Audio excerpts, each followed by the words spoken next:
I put weed barrier fabric down in my rose bed under my wood chips, and it seems like my roses are not as healthy as years past. I also use weed barrier fabric in other beds that have blueberries and kiwi. Is weed barrier bad for plants? And this is from Matt via YouTube.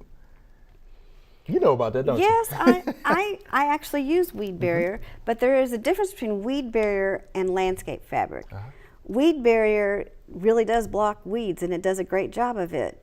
But when you have it around plants, you've got to remember that you're blocking off the flow of nutrients a little bit. I mean, because it's a thicker fabric.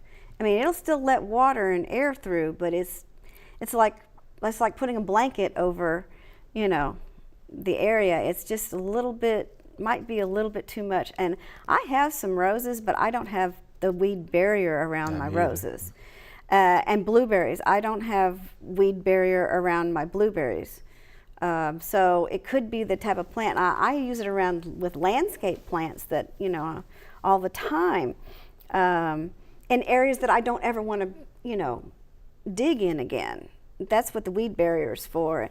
Weed barrier does a good job of keeping weeds down, but, you know, you've got to have some, when you have roses and blueberries and things that you want to, you know, constantly feed possibly and change the pH around, you don't need that weed barrier there because it's going to block the nutrients getting down to the plant. Right. So you could use it, maybe, say you want to use it between blueberries and, you know, just put a strip in to cut down the amount of weeds. You could do that. And I would suggest if you just want to put something down under with wood chips on top of it, just use landscape fabric. It's a lot thinner and it's a lot easier for water and nutrients to go through it than it is the weed barrier. Thanks for watching the video. We hope you enjoy it. To subscribe, click below.